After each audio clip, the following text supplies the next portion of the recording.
Get in the know. Non-stop Vikings talk. It's Purple Daily on Score North and ScoreNorth.com. Purple Daily, presented by Surly Brewing Company. And welcome in to, I got my Victory Monday hooded sweatshirt on here, boys. It's technically a Victory Black Friday. Yes, and if you want your Victory Monday hooded sweatshirt or your Mr. Fourth Quarter comeback hooded sweatshirt on this Black Friday, we might as well put a shameless plug out right away for scorenorth.com/shop, where everything is 15% off today. And today is a celebratory day for Vikings fans. Oh, by the way, promo code Black Friday, all one word. And everything on the shop, scorenorth.com/shop, is 15% off. Shout out to our friends at TCL, one of the world's best-selling consumer electronics brands. Saw a couple people send in their tweets about watching that game, the back-and-forth ridiculous game we saw last night on their TCL TVs. They have a new lineup of award-winning TVs delivering the most entertainment with stunning resolution, all at an affordable cost. Enjoy more of the things you love with TCL. Who gets the celebratory cheers of a surly tall boy, a can of Before I Die from last night, Judd? You know what? There are so many candidates, and that's why it's a very good thing that with Surly Brewing, there are so many choices. You got a Before I Die, you got a Logic Bomb, you got a Furious. I could go down the line, but everybody gets something. They're all different, and yes, you are correct. The Before I Die mission took another step towards completion with a 9th victory last night. Our friends at Surly Brewing, I think they knew what they were doing when they jumped on board the Before I Die bandwagon. They saw genius coming from this show, and they said, that's a movement right there. We got to be involved. Yep. So, all right, we have a lot to get to here. Judd has not slept all night. He has been up writing for Vikings Wire and carving and cooking ingredients for a pie chart of praise. Mm-hmm. So we'll get to that. But Dex, let's start with you and then go to Judd, because your hottest, strongest Viking statement was kind of hijacked by a guest last night, but it's a good place to start. So you start us off with your hottest, strongest Vikings take here. Okay, so a little bit of a scripted play, obviously. We know what's coming here, but still, you still got to march down the field and score. So I'll give you my hottest take, and it's this: there is not a single quarterback I want more in the fourth quarter this season than Kirk Cousins. Kirk Cousins has been one of the best quarterbacks when it matters most in the fourth quarter. Yesterday, against the Patriots alone, who, by the way, are coached by probably the best NFL coach of all time in Bill Belichick. And that defense is probably one of the best, if not the best defenses in the NFL this season. Kirk yesterday in the fourth, 7 of 9 for 71 yards, 1 touchdown, a passer rating of 136. That is near a perfect passer rating. And that's just not a fluke, right? Like, you might say, oh, that was one-off Declan. Like, he's been okay in the fourth quarter this season. Contraire. He's actually been still very good deep in the red zone in this season and even in the fourth quarter. He's got 5 touchdowns and 2 picks, according to Pro Football Reference this season. He has a 92 passer rating. He has figured out ways, even when he maybe throws a bad pass, like he did again yesterday to KJ Osborne. That hasn't shipwrecked him. Old Cousins, that shipwrecks him. The Kirk Go chains doesn't just come back on, right? Like, there was a kryptonite built into that own Superman that was Kirk Cousins that was sabotaging himself. Instead, what we're seeing this year is a guy who, when this team has trailed a lot entering the fourth quarter, has still made some big-time dagger throws. And there isn't a quarterback, and I know I watch the Vikings every single week, and I don't watch enough NFL as a whole, but what I have seen from Kirk Cousins is the best quarterback in the fourth quarter this season. I love how Declan at the end admits, like, I haven't watched any other NFL quarterbacks, but I would take Kirk Cousins. Judd, what do you make of 6 comebacks in the fourth quarter this season? I make of this situation this. It's incredibly impressive. And Declan's right. I mean, Kirk Cousins has been a key part, as of course has the outstanding young man, future Hall of Famer now, I think it's safe to say, Justin Jefferson. Kirk Cousins gets a ton of credit, though. I mean, he is 3 years ago, he couldn't lead 2. And so as far as the fourth quarter comebacks go, he gets full credit. Now, do I want him more than any other quarterback? I'd have to give that a lot more thought, and the answer is probably no. I think I could probably get I could probably come up with a list that Kirk would be on for 2022 that he might not lead. But you know what? Why rain on the parade? I mean, he has done a fantastic job, and the amount of confidence that this guy has shown in the face of adversity at times is really, really impressive. So while he might not be my top choice, I am not discounting what this season's Kirk Cousins has done. And there was a time where if you had come to me and said, okay, Judd, in the year 2022, he is going to have led in progress 6 comebacks, I'd be left in the fourth quarter. I'd be like, oh, you are doing drugs, Declan. Yeah. You are on drugs. And so I am prepared to admit that this is damn impressive. And he's doing it against some of the best pressure defenses in the NFL. His last 3 fourth quarter comebacks are against the Washington Commanders, who might actually be a playoff team by the time this is all said and done. Yep. That's one of the 5 best pressure defenses in the league, road game. At Buffalo, that game was crazy for a million reasons, but Kirk stood tall and just kept throwing the ball down the field, chunking the ball down the field to Justin Jefferson, one of the best defenses in the league. And then New England was, I think they're kind of going back and forth with Dallas statistically as the best sack and pressure defense in the league. And again, last night, I would like to see him get rid of some of these bad interceptions that he's throwing, but much like the 2021 version of Matthew Stafford, if the trade-off for throwing a few more interceptions is you get all these bigger plays down the field over the top, you're hunting for your best weapon. In the case of Matthew Stafford, it was, I'm just going to find Cooper Kupp all the time. And later in the season, OBJ all the time. And I'm going to sacrifice some interceptions to do that. But the upside, the net profit, so to speak, is going to be much greater than the more conservative check down. Oh, they're bracketing Justin Jefferson. Oh, they're just straight up double teaming Justin Jefferson. That's an unsafe throw. It's not an unsafe throw. And I think the best part about what Kirk Cousins is realizing here, he is one of the most, when given protection, accurate quarterbacks. And so he can throw passes into smaller windows to Justin Jefferson than a lot of other quarterbacks are able to. I think he's surprising himself with some of these throws. Like, oh God, this is tight coverage, but coach wants me to throw it, close my eyes. Oh, bad things don't always happen. And so again, last night he throws that interception, sails that pass, looked like it was a huge momentum swinger. They come back, they score on their next 5 offensive possessions, and he hunted even more aggressively after the interception. The interception was to KJ, but he then spent the rest of the game saying, bleep it, I'm chunking the ball down the field to one of the best wide receivers in Vikings history, if not the best, when it's all said and done. So I love his resilience. I love that he's like a closer that flushes the home run that he gave up last night. You like that? You like that? So we can come back to Kirk. I'm sure he will show up in the pie chart, I would think. So, Judd, what's your hottest, strongest Viking statement? Before I get to that, can we do one thing, which I was unable to do in the press box last night because it would have been completely unprofessional. Oh, no. By all means. But now that I'm at home, Stella, give me the flag. The flag. There it is. Oh. There it is. Great job. You get your Nutrisource, I get my flag. There it is. All right. Beautiful. There it is, ladies and gentlemen. Can't Beautiful. wave it in the press box, but there is the flag. Yeah, they'll kick you right out of the press box. Yeah, and they should probably. All right, so here is my hottest, strongest Vikings take. This was and will be Kevin O'Connell's best single game coaching job of the season. Mm-hmm.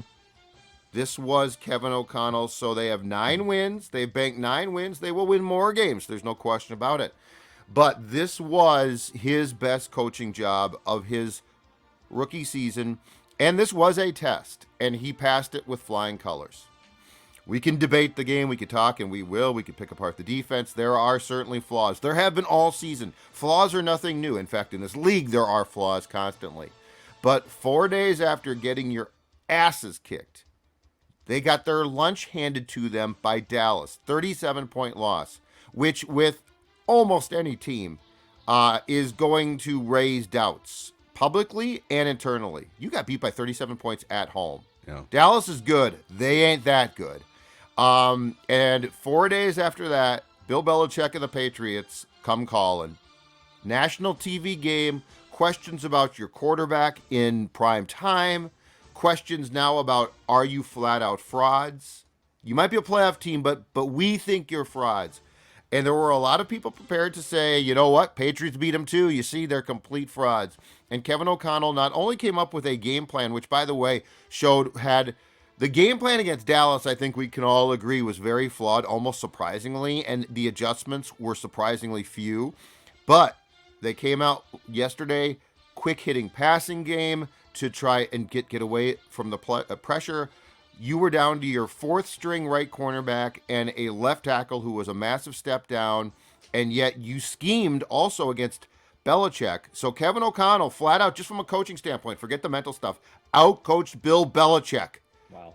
The Vikings haven't beaten Bill Belichick since his first year in 2000 when Denny Green beat him. Since then, it was all losses.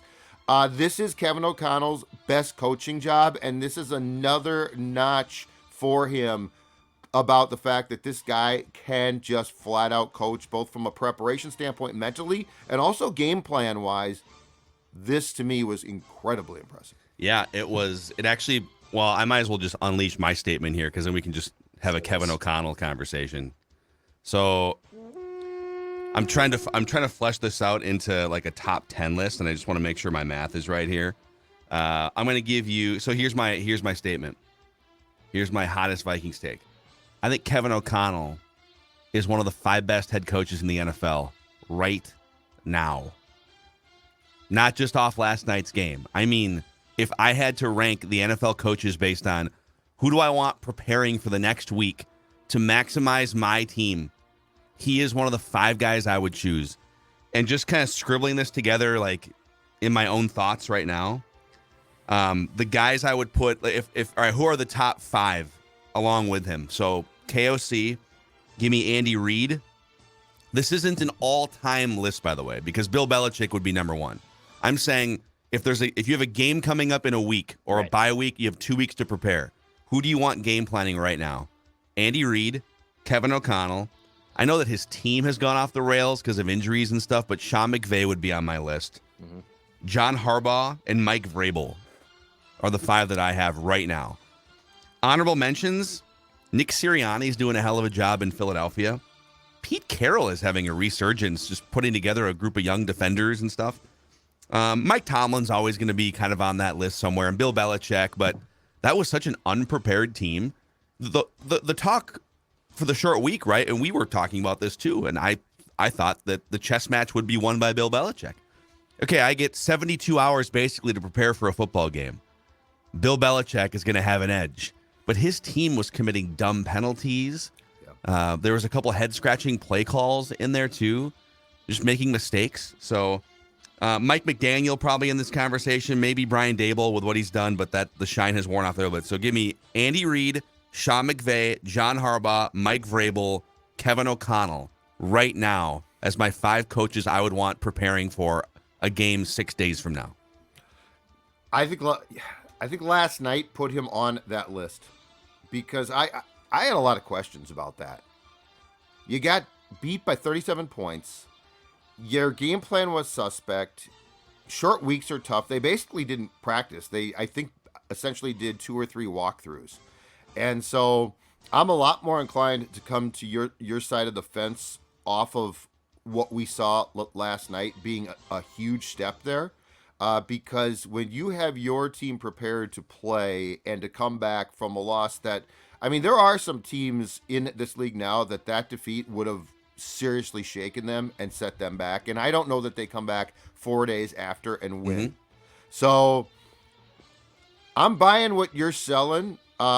I was buying it going into last night, but I probably had a few more questions. Kevin O'Connell, and he's especially done this after the 2 defeats, is checking off boxes that I have questions about. Yeah. If that makes sense. Boxes. Check those boxes. He's checking off those boxes because it's like, okay, adversity hits. What are you going to do? You get punched in the face. What are you going to do? And the responses so far off a loss to the Eagles in week 2, and then the long win streak, and then you get your ass kicked, and you come back, and you do that. Damn impressive. It is. Does it to what extent does it render the Cowboys game less relevant? I mean, it still exists. It's still in the realm of things that can happen to your team because you showed it, right? Yep. It boxes it up to me. It puts it in the box. Like before, it was it had become the potential, like, what's this going to do to your team? Have you completely been exposed? Lots of things. A 37-point loss is not going away. But what it is now is I think it's boxed up and it's in the closet. You put it in. Before, it was out there like your dog had taken a crap in the middle of the room. And no one had cleaned it up. Stella, what are you doing? What did you do? Vinny. Stella, what are you doing? That's a 30. Vincent. That's a 37-point loss. That's a 37-point loss for my carpet. But now I feel like it at least has been. In fact, you know what? Here's the perfect phrase for that. It's been flushed. So, like, you still know the dog crapped. You're a little bit concerned about it, but you flushed it. Yes, so, you've now taught the dog to somehow poop in the toilet.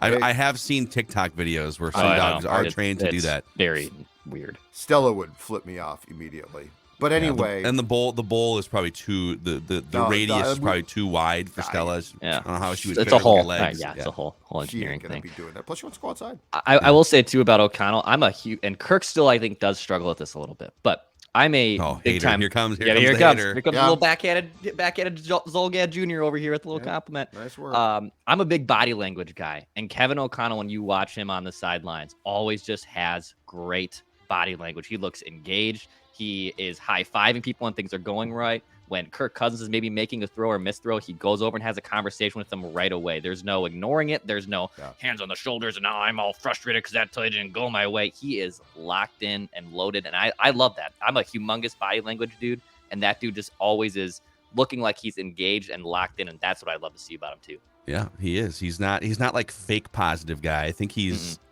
just very much him.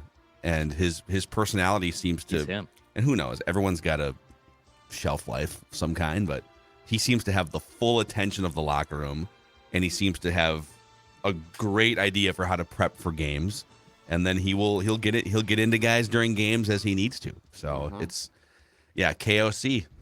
I forgot to mention Kyle Shanahan in this discussion, but Kyle Shanahan, I feel like, has shown you in some big games, and he's been in some games that KOC has not as a head coach. Although I guess the biggest game that Kyle Shanahan gets dinged for, he was an offensive coordinator in the Super Bowl, right? Because he was in the 28-3 game. That's on his resume. Yes, so KOC didn't do that in a Super Bowl, but he deserves some mention. So there you go. Those are your hottest, strongest Vikings takes here on this Black Friday edition of Purple Daily.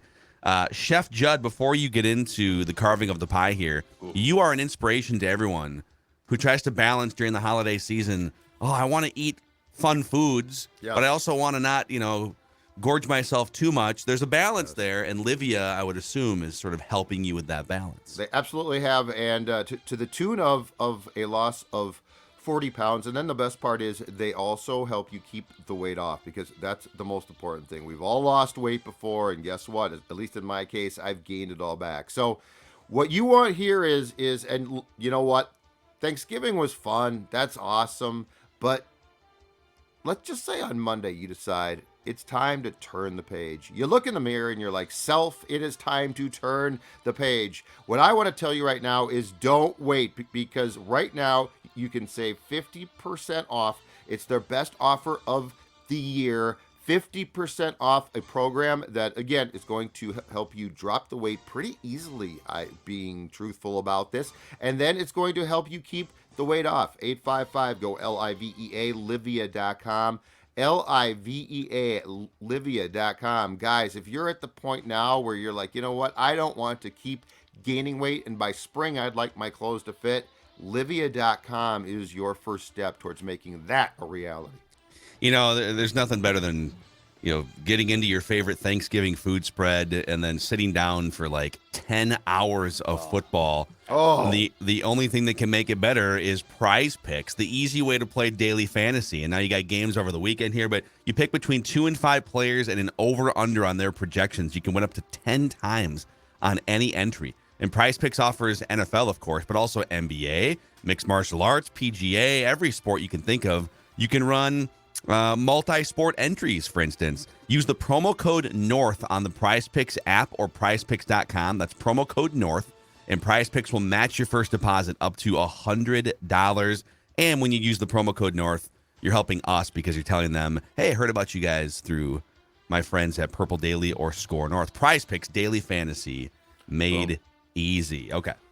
What are they? Now on Mackie and Judd, You wanted better charts that you could see the fine print on. the pie chart of praise. You should be singing his praises. The Rock knows how you feel about pie. All right, Chef Judd has been up all night. He just pulled the pie chart of praise out of the oven here. Yep. How many slices are we carving this thing up in? 6 slices of pie. Oh, All right. Delicious. 2 for each of us. From, by the way, recency bias in play here, but I believe that this might have been the greatest Thanksgiving day of football that I've seen. That's a hot take. The Lions game is often crap. That was a great game. Oh, they almost had it, man.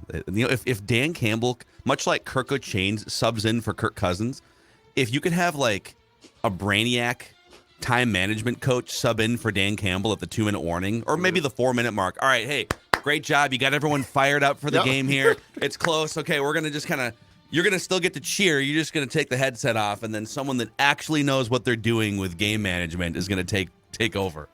What were they doing? I have no idea. It's one of the most bizarre things I've seen when it comes to management of the clock. PJ Fleck would have been like, dude, I got Bravo. this one. Oh, yeah. I got this one, Danny. I can do this. And PJ Fleck's awful with the clock. Anyway. Yeah. All right, 6 slices of pie. The Rock knows how you feel about pie. I will start at the bottom and work my way up as we always do when it comes to the pie chart of praise or blame.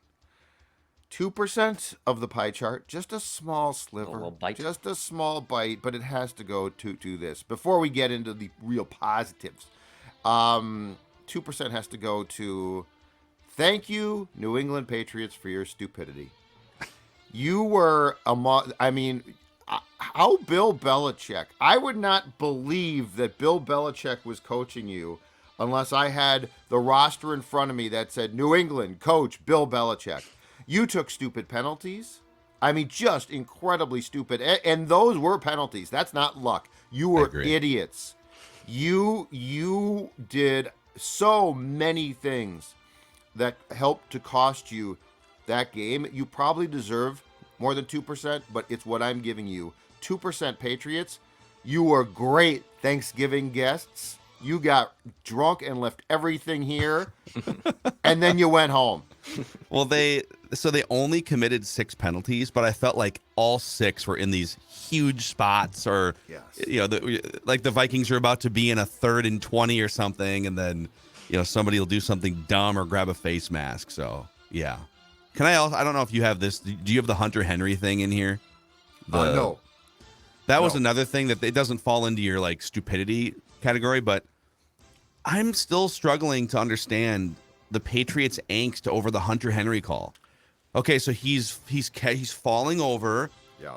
The ball, as he's catching it, the ball hits the ground, partially on his hand, partially on the ground, but then the ball like bobbles around. That's not a catch. I found the angst though. Someone put this on Twitter. There's a side-by-side of that play and a Travis Kelce identical touchdown in which he completely lost the ball, but because for a split second he possessed it and hit the goal line, they called it a touchdown. Okay. Did he make a football move?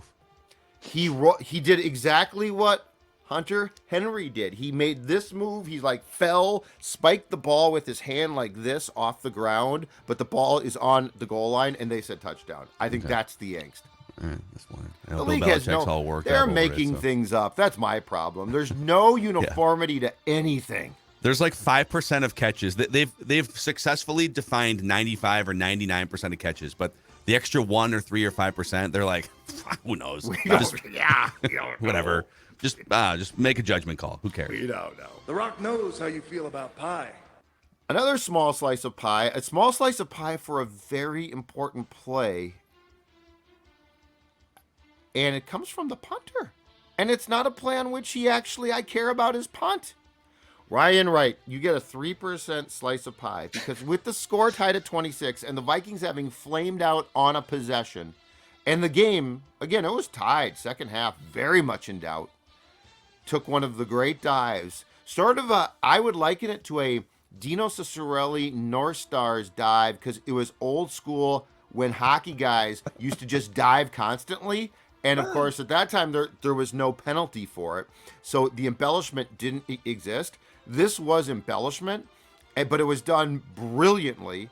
It was sold brilliantly. And it was the Patriots, the guy that got near Ryan Wright was a moron. But nonetheless, Ryan Wright played a very pivotal role in turning the tide of that game. Because if the Patriots get that ball, it's not like the Vikings defense was consistently great. So Ryan Wright, 3% for doing a job that's not your job, but you deserve an Academy Award for it. You know, Ryan Wright might have a bone to pick, not because he deserved like more credit for the win, but he looks like a guy that wants more than 3% of the pie.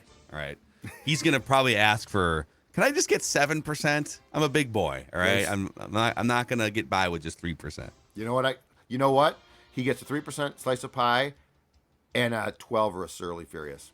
Okay. That works. Because he looks like he'd be happy with that. Yes, I think he would be satisfied. Yeah. All right, so that's 3%. So we're at 5% so far. So let's move our way up and get into some of the big hitters. 10% goes to the offensive line. The offensive line, 4 days after just a terrible performance. And it was surprising because this line had been far superior from what we had seen the past 2 or 3 years. They came back with Blake Brandel at left tackle. And I don't care what you have to do to help him. You got through it. He gave up a sack, but I believe Kirk was sacked once, correct? Yes. If I'm not mistaken. And it was a Blake Brandel leaked sack, but nonetheless, that's a pretty damn good day. In my opinion, Kirk had time to throw. We talked about in the days leading up to this game, the fact that the Patriots brought a ton of pressure and were near the top of the league in sacks, coming off a Dallas game in which the Vikings got completely exposed and done. 10%, the offensive line for preparation and execution. It had all the makings of a train wreck offensive line performance on paper. I like that they went tight end heavy early just to set a tone because what happened against Dallas, the tone was set the other way. Mm-hmm. Yeah, we trust Christian Darrisaw on an island coming off a concussion against Micah Parsons. Oh, that's not working? Okay. But by then it was like strip sack, momentum, Dallas, you're down by 13 points or whatever. Darrisaw comes out of the game. So just their plan was very, very clearly give Kirk time and comfort in the first drive or two that he's not going to have to run for his life for 3 hours. And then we can maybe start to mix in some more of the 11 personnel, split them out, whatever. Yep. So I thought it was a very smart psychological chess move for his quarterback. Whether it was Kevin O'Connell or whoever else, maybe it was a Wes Phillips decision, but let's load it up. Let's get Munt over here. Let's get Hawkinson over there. Let's max protect or max chipping and make Kirk feel comfortable. Max chipping, that's right. Football. Oh, I've never heard max chipping before. That's very good. Well, when you have two tight ends out, one on each side, and they're both chipping, I would say that I constitutes max chipping. Yeah. So, and I think, too, off that point, they came out very wisely with the quick passing game. But as it became clear that the line was actually doing a good job, they actually, I think, then settled into, okay, Jefferson at 8 yards is great, or 5 yards is great, but Jefferson at 21 yards is better. And so they were able to go back to an actual passing game, too. So, yeah, 10% goes to an offensive line that was well prepared and did a great job. Okay. All right, so we're down to the final 3 pieces of pie. So 85% of the pie left here, too. Yeah, very interesting. Get ready for some big, big slices. 20% goes to Kirk Cousins. Didn't get off to a great start. Didn't get off to a terrible start, but the first quarter pick was bad. Threw some very questionable passes. Certainly didn't play a great overall game necessarily. But again, executed when it mattered the most. And off the one sack, I want to bring this up because if Kirk had butchered this one, we talk about it and probably criticize him. He got sacked on a blindside heavy hit. Like, that was not a hit that he saw coming. It was the exact type of hit that Kirk often fumbles on. And you know what he did? Getting hit from the blind side, he got that football cradled and protected.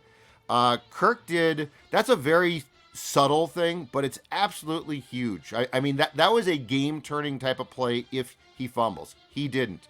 Kirk Cousins did a lot of things that a winning quarterback does well last night. He did them. So 20% goes to Kirk because, in my opinion, despite the pick and despite the fact that there were times when he certainly didn't play great, he threw some weird passes. There was one on a screen where it went to, let me see, nobody.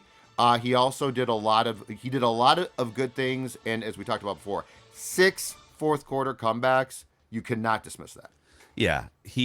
So on the 6 fourth quarter comebacks, in his first 4 years as Vikings quarterback, he had a total of 6 fourth quarter comebacks. Yeah. In 4 years. And some of that is also there were a couple games where, if the field goal kicker makes a 37-yarder but that happens to every quarterback. There's going to be 2 or 3 games where the defense gives it back or something. But he's already matched his total 6 fourth quarter comebacks from the first 4 years of his Vikings career. And so some people might take issue with only 20%, but we'll hear out the rest of your pie chart. There's a reason for this. Yeah, Okay. Yeah. This is well thought out, folks. I didn't stay up all night long so that you could question me, okay? All right, 65% of the pie is left. But no, it doesn't go to one person. 25% goes to Kevin O'Connell for all of the reasons that Phil and I stated in our hottest Vikings take. I mean, Kevin O'Connell, 4 days after the Dallas loss, brought his team back. They were mentally prepared to play. The game plan was altered and much improved. A lot of football coaches can't adjust that quickly. 25% goes to a guy who did, and a guy who is more and more proving that this is no fluke. I mean, are the Vikings getting luck at times? Absolutely. You need luck. But Kevin O'Connell is also pushing on a consistent basis a lot of the right buttons. 25% of the pie goes to KOC. Love it. Yeah. And we already did a deep dive into him, so Yeah. we'll get to the final slice here. And the final 40%. So I think we could debate. I think we could go back and forth on lots of things in a game like this. You know, if you had player X a quarterback instead of Kirk, do you win, right? Like, there's a lot of, like, things that you could go back and forth on. You know, Cousins, anyone could have won that, and I'd be like, no, I don't think so. But, I can't definitively say that if they don't have Kirk, that they don't win that game. But 40% goes to the one guy who there's no debate about. You can't debate it. Flat out, if you take him off the field and replace him with a good player last night, you don't win that game. Justin Jefferson, 40%. There is just... As I said on Ventline last night, we're watching greatness. We are watching greatness. When we're watching, like, everybody else, we're watching a football team that's fun and certainly some very good players. I'm not denigrating them. But when you see greatness, you know it. And 40% goes to a guy who is catching passes in some cases, including the one that set up the Thielen touchdown, that he has no business catching. And he's doing it, and he's making it look routine. And Sports Dad cautions you, don't take this for granted. This is special. Don't take this for granted because, you start to see this and you're like, of course he caught it. He's Justin Jefferson. No. This man in June, I believe, to a magazine nationally said, Davante Adams is the best receiver in the National Football League right now. It is my goal to take over that mantle by 2022. That's great to say it. That's a lot of talk. And in all cases, it would be like, okay, congratulations, JJ. He's doing it. 40%. No debate to me. I mean, is there anyone at this point that would say Davante Adams is currently better than Justin Jefferson? It was a discussion. Maybe some of it's going from playing with Aaron Rodgers, MVP level Rodgers, to Derek Carr. That does matter. Sure. But couldn't you make the same case for? I mean, Cousins is good, But Cousins is closer to the Derek Carr range than he is to like MVP Aaron Rodgers range. Yeah. So that's another thing to consider here. And this is not to be Kirk slander. Hater. I'm just saying, like, what if you put Justin Jefferson with like Patrick Mahomes Yes. or something?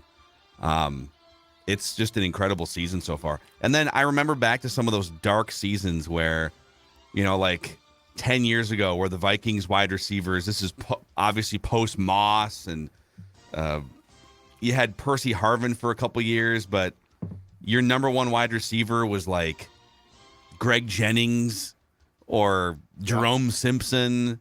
Or before that, when you had, was it the 2006 Vikings where like Travis Taylor was your number one receiver, or Bobby Wade led the team? Marcus Robinson. Yeah. There's been Bobby some. Wade. It's been historically a great wide receiver franchise, but there have been a couple little 2-3 year blips in the last 20 years when Moss left, or you know, you're kind of stuck with like injured Sidney Rice, and they've had barren cupboards, and it's just such a difference to have a guy like this. And Adam Thielen slotting in as your number 2. I mean, he's basically just a possession, no yak guy at this point. And he was limping around yesterday too, but he caught 9 passes, got open in the red zone. And one more thing that kind of circles back to Kirk, and I think the KOC influence. It's very obvious that they are subscribing to get the ball to your best players as often as possible. And your best players are Justin Jefferson, number 1, 2, 3. But then Adam Thielen has very reliable hands, still runs great routes, and TJ Hawkinson. 73% of Kirk's targets were to those 3 guys yesterday. Mm-hmm. And then he sprinkled in a little. There's a Jalen Reagor 25-yarder, and then KJ Osborne gets a couple targets. He had 3 or 4 like screen pass attempts to. You can't have pie without cool whip. Dalvin Cook gets a couple, but 73% of targets to the 3 guys that are the most impactful pass catchers, which is exactly what you want this to look like. Ordinarily, in fact, this relates directly to the 2009 Vikings with Favre. Ordinarily, the quarterback makes the receiver. Favre made Rice. Like Sidney was a nice player when healthy, but Favre made him. Very, in my opinion, very few times does one receiver make the quarterback. And again, this is not Kirk hating, but think about it. Think about what Justin Jefferson does, and the confidence. Like Favre, to a fault, was confident I can make those passes. Maybe. Kirk's not like that. Kirk is like, I don't know about that. And Justin Jefferson is so damn good that they basically, O'Connell has said, no, he's never covered, right? Yeah. Like, think about how many times have you thought to yourself, the receiver is actually making the quarterback much more so than the quarterback is making the receiver. Yeah, we had this discussion one time a while back on Mackie and Judd for like an hour on our radio show, and we came up with a couple examples. Like Calvin Johnson made young Matthew Stafford better than he would have been early in his career, right? Good one, great one. There's a few other guys here and there. Larry Fitzgerald with some of those weird Cardinals quarterbacks. They had a run of like Ryan Lindley and some other guys. And I would say that I think Kirk's accuracy when given protection is also elevating Justin Jefferson. Some of these throws are like drop in a bucket throws. That one last night too, double coverage with a safety over the top, like 30 yards down the field. And he underthrew it a little bit, but I think he underthrew it on purpose because there was a safety sprinting over from the top, and it winds up just falling right there. So there are some drop in the bucket throws here. Yes. But yes, it's nice when you can just reliably throw to a guy who's double covered, or have a guy like last night. It was kind of a hockey assist for Jefferson on the Thielen touchdown. Jefferson's running across from left to right. If you watch that play back, there were 3 defenders covering or trailing him.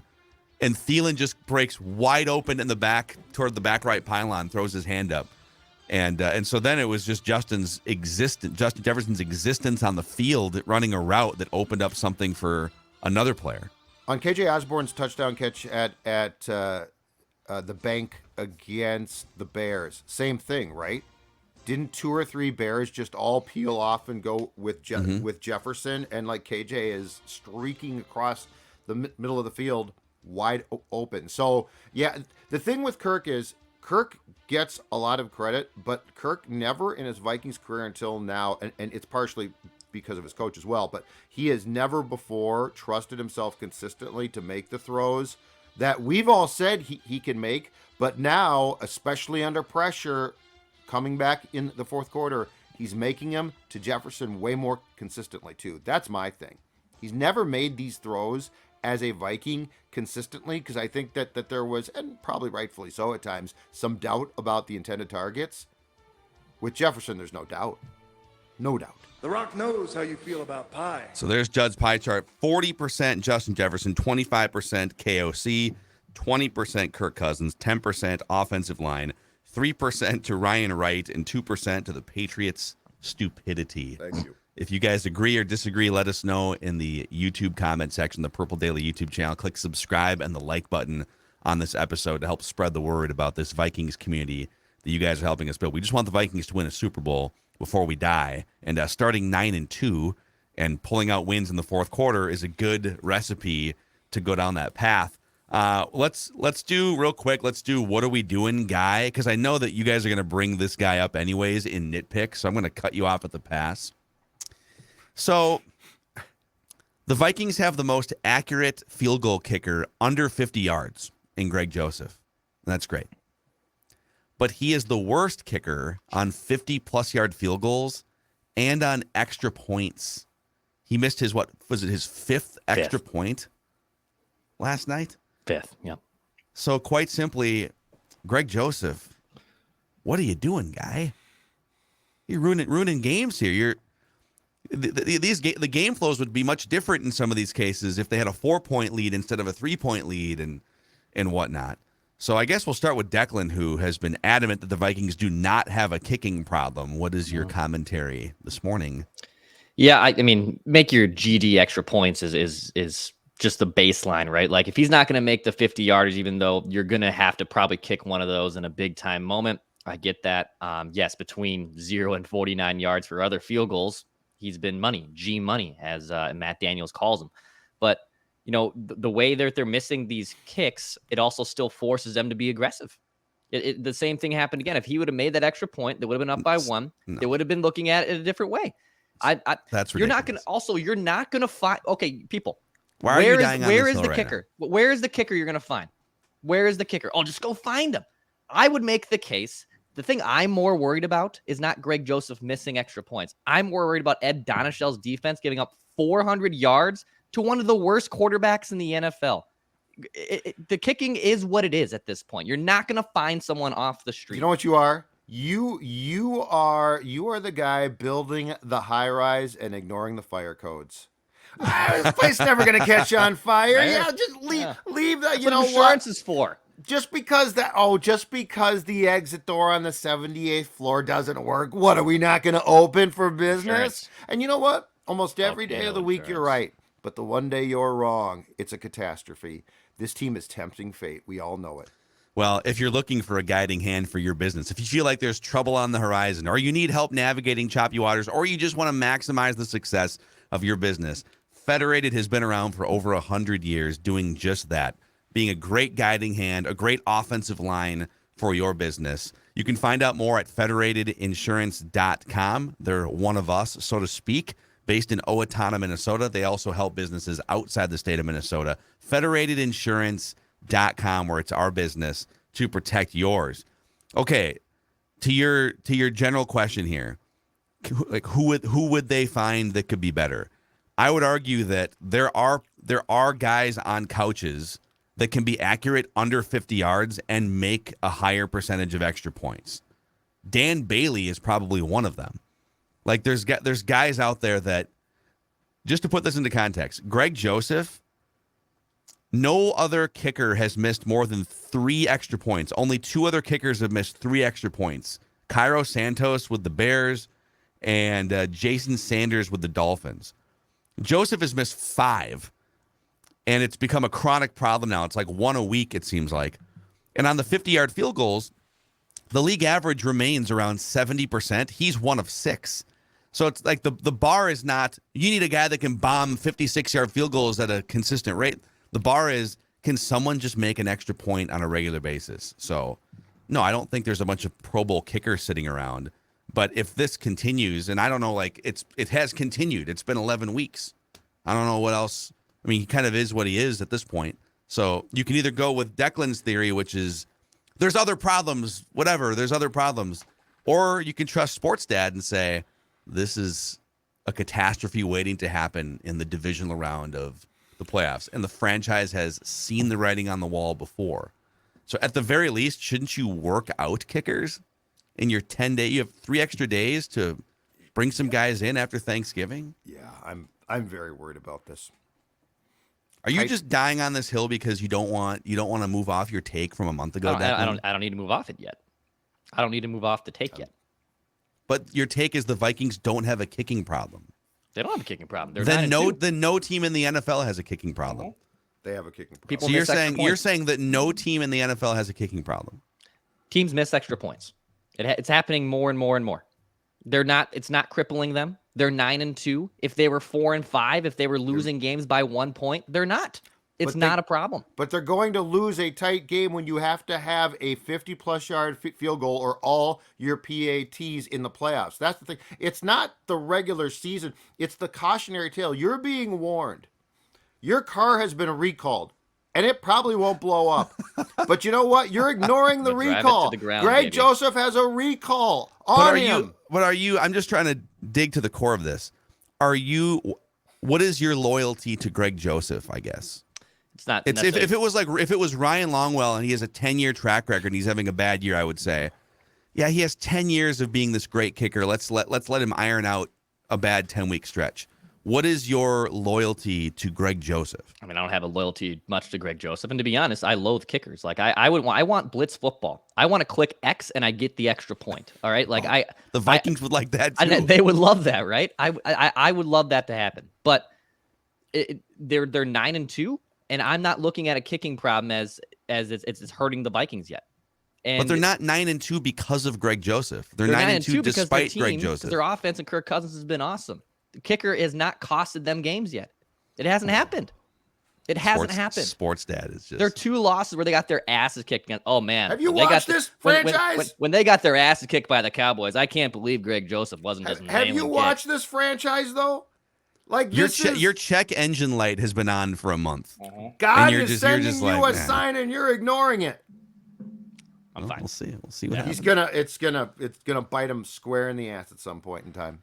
All right. Well, that was also kind of a nitpick there. But Greg Joseph, what are you doing, guy? Come on, dude. You're a professional kicker. Stop missing extra points. Let's make one nitpick slap around the room. When the Vikings win, we do nitpicks. When they lose, we do silver linings to keep it balanced. Judd.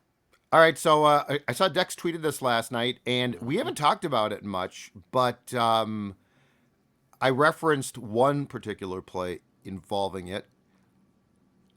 The Vikings screen game is atrocious. Yeah, It's the worst. But how? Like the screen, weird. you would think that Kevin O'Connell would have a great screen game, and they've got guys that are predisposed to being great in the screen game, and we've seen it work. I am shocked. I am absolutely shocked. It looks inept. It gets no yards. I mean, it's the screen game. It's designed to, okay, here's a pass of 4 yards, and now you've chunked 10. It's a nitpick that is maddening to watch because I feel like this team has often been really good in that exact area. The screen game is my nitpick and probably my big time gripe right now. Even defending it, they're horrible at it. And it's one thing, like the Vikings defense is a little older, it's slower, it's in a shell coverage, so maybe that's why teams are successful against them when they're running so many screen plays. And to be honest, I would love to hear what Kevin O'Connell would say about it. Even Booney. I mean, is it the offensive line not selling it enough? Are they not getting off the ball quick enough? Is Kirk holding on to the ball too long? There's clearly some fundamental flaw. There's some execution fundamental flaw in it, and it is infuriating to watch because it's sniffed out every single time. The Thielen one was weird because that's the one that everything was all set up and Kirk just threw it to nobody. But it was clearly supposed to go to Thielen, and he didn't curl back or something. There's nobody else over there. It was supposed to go to Thielen. It looks awful. So did he not get the memo in the huddle? It was weird. It is weird. They have a lot of guys too that are versatile. Like they're these receivers that are kind of shifty that can beat linebackers in space and Dalvin Cook. Although that brings me to my nitpick here. There's been 2 or 3 games this season where Dalvin Cook has looked, well, like his namesake, cooked. Mm-hmm. And I'm going to give him a little bit of a pass. So he touched the ball 26 times for 56 yards last night. On the ground, he was 22 carries for 42 yards. One of the worst games of his career in terms of just output. 1.9 yards per attempt. He also had that Eagles game where he ran only 6 times but for 17 yards. So there's been some games where he's just looked, even at Washington, it was like 2 yards a carry. Last night he looked like he was operating at maybe 50%. He was slow to get up off the ground. Yep. So maybe it's just a guy with a ton of wear and tear on a short week, and he was just kind of destined to look that way. I do think that just the process of handing off that many times helped the offensive line in pass protection, set up some play action. So I do agree with their tactic to at least run into the line of scrimmage 20 times with Dalvin Cook, but Dalvin was not peak Dalvin last night. But now he has 10 days to recover. So the one thing I don't get is Madison is a viable option. Like he is not it's not like he's a clear-cut 2, I wouldn't play him much. I guess I don't understand why they don't give him more opportunities and try and split the carries a bit more just to keep Cook fresh. That did seem weird. I'm not exactly sure what the thinking is there, but I do think that going forward, you definitely could come up with an alternative of, hey, let's keep Cook to, 16 carries. I mean, Madison had 3 last night. Yeah. There was in the series that Judd's talking about, like they've done this all year, where Madison comes in and he's going to be the back for this series. But then once they cross, like what, Judd, I think like into the 30, then they put Dalvin back in, which I guess like, all right, you're getting closer to the red zone. You probably do want your better playmakers out there, but they just kind of like, all right, thanks, Alex. Thanks for getting us, halfway there. And now we're going to say goodbye and use Dalvin Cook. I would just stick with Madison. I don't think it's that crazy. So on the season, Dalvin is averaging 16 attempts per game, which I believe is a career low. Yep. Okay. Well, he was 20, but last night was way over his workload. Yes. Ordinarily. 2018, they had him down to like 12 attempts per game. There's some injury. He was coming back from an injury. So this is he was averaging 2 years ago 22 attempts per game, and now he's way down from there. So I think 16 is kind of the sweet spot for him in 2022. Once you get, especially on a short week, to go up that high for him, just doesn't seem like it. He's not back too, right? I gotta think he's gone. It's hard to move off it. Like there's not a lot of wiggle room with. I mean, you save a little bit, but it's gonna be tough. You have to swallow it. It's a lot of money. Any other quick nitpicks, Dex? Anybody? Dex, good? No, the screenplay, and I guess the little one would be just how do we not dial up more pressure against Mac Jones until basically the last few series in the game? That was just kind of mind blowing to me. Some people were saying too, and I have to go back. Maybe PFF can deliver us this here in the next few hours, but that the Patriots strategically were like getting the ball out in an average of like under 2 seconds until later in the game when they had to do some deeper drops, and then once they got away from the quicker drops, the Vikings did get pressure. But yeah, Mac Jones had probably the best game of his career, right? 380 and some touchdowns and stuff. Yep. That's okay. When you got Kirk Cousins in the fourth quarter, it doesn't really matter. The defense was a problem, but I mean, I don't know when you are down to your 4th string right cornerback, and Zadarius Smith now is banged up. There's no question. Like, yes, there are problems, I think, schematically, and yes, there are probably some not great scheme fit guys, but the Zadarius Smith knee, to me, is a real issue. Because, I mean, he was all world. He was unbelievable. He was probably in the running at one point for Defensive Player of the Year in the league with the way that he was playing. And what, Phil, the last 2 or 3 weeks, he's playing, but it's not the same. Yep, it's definitely, and he's kind of limping around, so that's something to watch. I don't know if a longer week of rest can help get him back closer to 100% or if it's just a thing he's going to be dealing with. But thank you guys for hanging out with us here. We appreciate you on this Thanksgiving and Black Friday. If you missed Ventline from last night, it was largely a celebration, so check it out on the Purple Daily YouTube channel. And yeah, we're gonna make Judd wave the flag one more time here. We have to.